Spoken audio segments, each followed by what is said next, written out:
What's up, losers? Today I'm back with some more r/fatlogic fun. Taking a look at a couple of big brain fat acceptance posts. Trying to grasp their infinite wisdom. And offering up whatever thoughts and observations I have about them along the way. This is episode 95 in the fatlogic series. And I'm ready to be educated. So without further ado, let's get into it.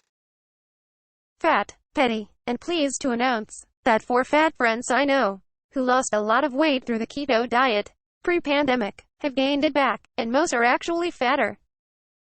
Doctors and professionals will literally cite ketosis as a dangerous effect of some conditions and medicines, yet recommend it as a treatment for fat folks. And it literally forces you to be miserable.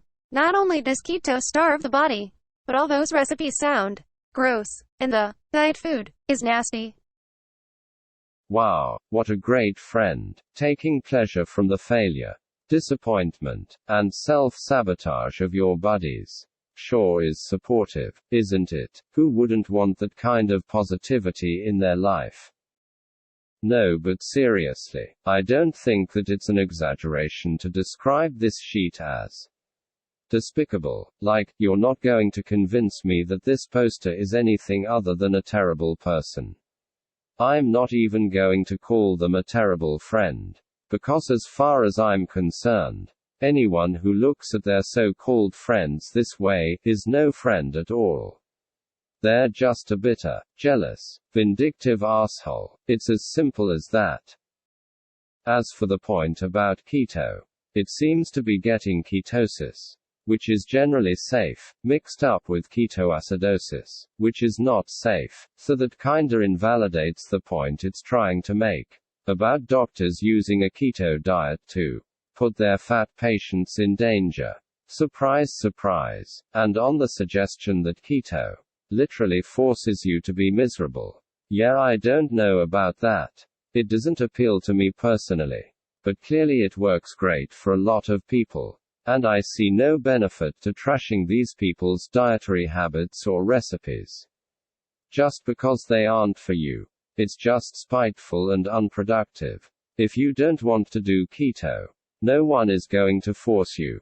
There are plenty of other diet options out there, including basic calorie reduction. Losing weight does not require you to eat, quote, nasty diet foods. You can do it eating just about anything, provided you are willing to exercise moderation.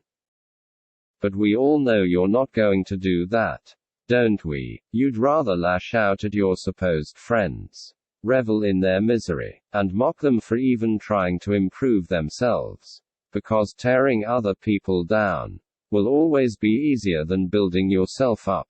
And if there's one thing that fat activists are better at than anyone else, it's taking the easy way out. Shameful.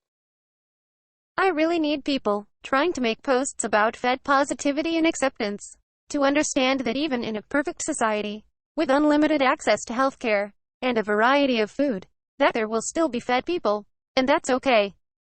Posts that attribute fatness to healthcare and access to healthy food are not helpful, and also inaccurate to modern scientific understandings of how the human body works. Genes, more than anything else, predict your weight. The right kind of food or diet isn't gonna suddenly make people thinner. There isn't a single diet today that's been proven to work. Medicalizing fatness is unbelievably harmful, and the vast majority of medical issues said to be caused by fat aren't actually caused by them. Some are loosely correlated, but many of them aren't even that. And even when people have conditions that lead to fatness, the fat should never be the focus. Being fat helps you survive these conditions, and should never be treated, especially not before any other medical problem. Fat people don't deserve acceptance and positivity because they're victims who've been denied the right treatment. They deserve radical acceptance no matter why they're fat, because they are human beings, existing in a natural state. All human beings deserve the same respect and acceptance. Man, this one honestly seems like it's trying to be wrong about as many things as possible. And to its credit, it did a pretty good job, haha. Let's go through a few of them. First, weight is not determined by genes more than anything else. It's determined by diet and physical activity. And while no single dietary change is going to make a fat person thin overnight, maintaining a calorie deficit for a sustained period of time will absolutely lead to significant weight loss.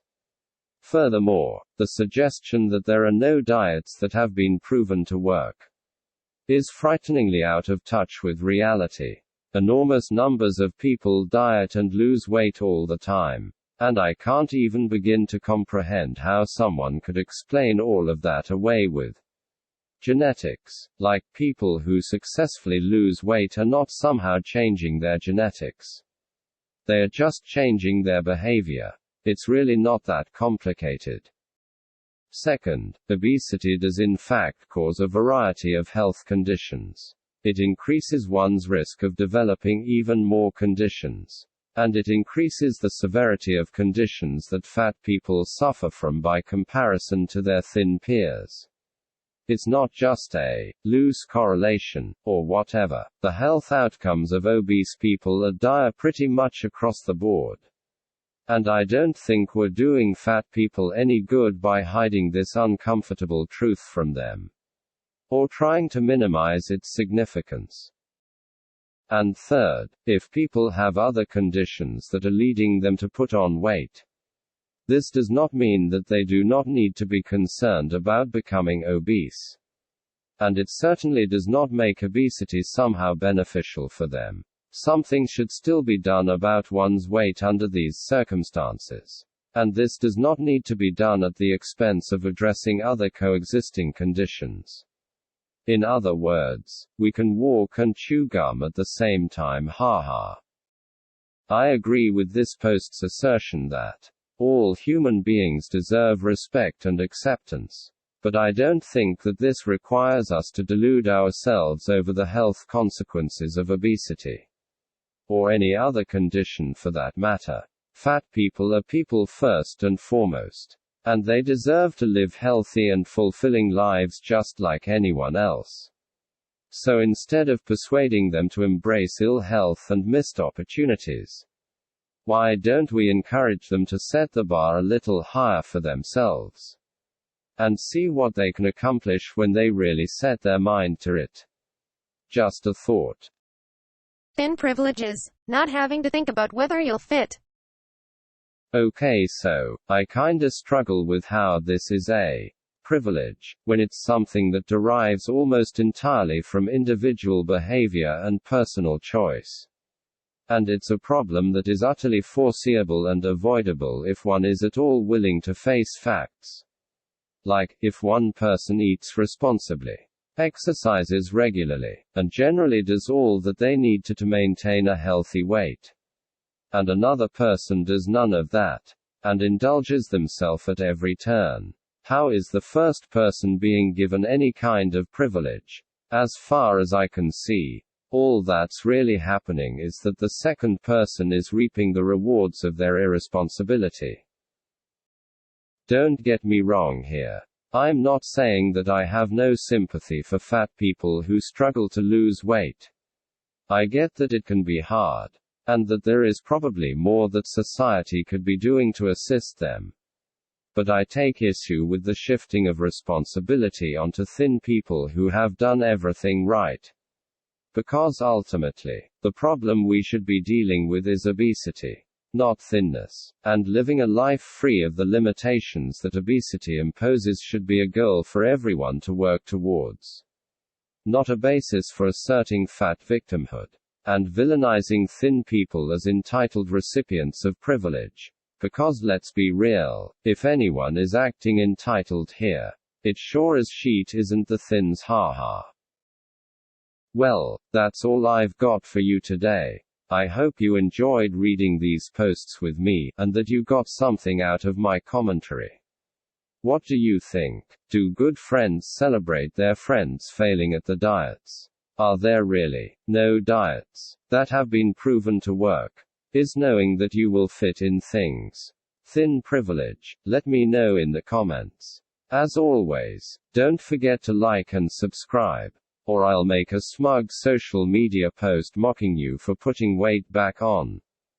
Just kidding, haha. Anyway, catch you later.